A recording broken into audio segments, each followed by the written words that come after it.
মেজাবে রহমত হলো আল্লাহর ঘর হানায় কাবার ছাদ থেকে একদম ছাদের উপর থেকে এভাবে একটা ফানি আসার জন্যে রাস্তা করেছেন।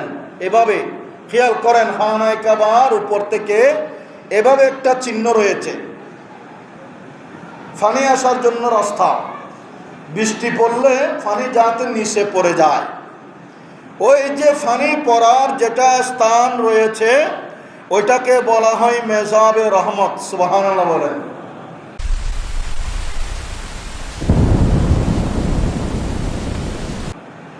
হাজী সাহেব বানগঞ্জ যারা পুরনো হয়েছে, যারা চিনে জানে, বৃষ্টির সময় তারা ওখানে গোসল করার জন্য, ভিজার জন্যে মুশকিল হয়ে যায়।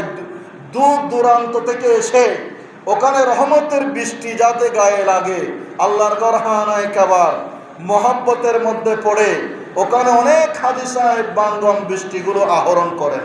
সুবহানাল্লাহ।